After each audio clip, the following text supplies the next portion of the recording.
Hello बच्चों, so let's see this question.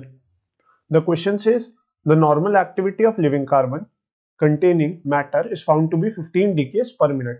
तो basically हमारा जो इन्फॉर्मेशन गिवन है इन दिस क्वेश्चन वो ये गिवन है कि जो हमारी वो एक्टिविटी हो रही है ऑफ दिस कार्बन आइसोटोप वो basically that is basically begins to drop.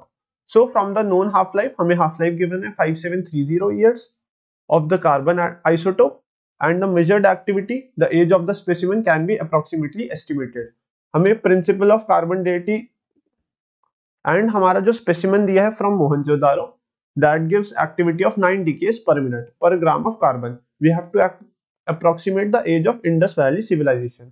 So basically हमें यहाँ पे मोहनजोदारो का जो एक्टिविटी वहां का जो कार्बन सैंपल है उसकी एक्टिविटी गिवन है एंड हमारी जो लिविंग कार्बन कंटेनिंग मैटर की एक्टिविटी गिवन है 15 decays per minute.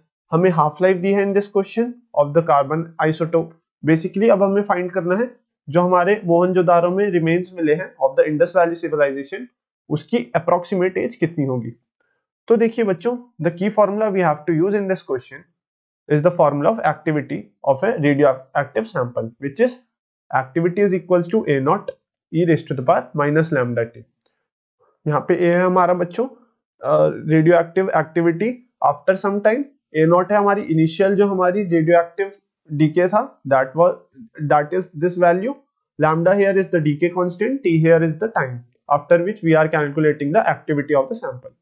तो यहाँ से हमारा अगर देखें A हमें जो गिवन है basically in this question after some time जो हमारा A गिवन है that is 9 decays per minute.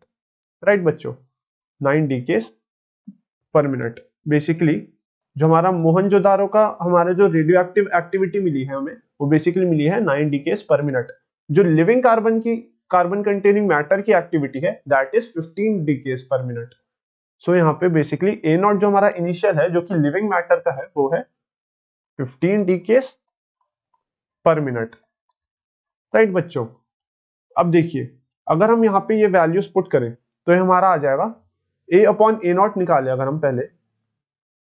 So basically हमारा ये आ जाएगा 9 divided by 15 equals to E raise to the power minus lambda T. Right बच्चों, तब यहाँ पे अगर हम देखिए बन जाएगा हमारा ln3. This becomes ln3. अगर यहाँ से हम कैंसिल आउट कर दें this will be 3 3 9 and 3 5 15. So ये बन जाएगा ln3 minus ln5 equals to this will be minus lambda t. So अगर हम दोनों साइड ln ले ले taking natural log both sides तो ये बन जाएगा ln3 minus ln5 equals to minus lambda t. ln3 की value is ln3 minus ln5 की वैल्यू होती है minus 0.51. That is equals to minus lambda t. Negative sign will get cancelled out and यहाँ से हमारा जो lambda आएगा that will be equal to 0.51 t. Right बच्चों, ये बन गई हमारी इक्वेशन 1. एंड बच्चों हम जानते हैं जो हमारा lambda होता है decay constant that is actually equal to 0.693 divided by half life. Right बच्चों, इक्वेशन 1 and 2 को हम इक्वेट करें, equating this equation with this equation, ये हमारा बनेगा 0.51 over t is equals to 0.693 over t capital T which is the half life.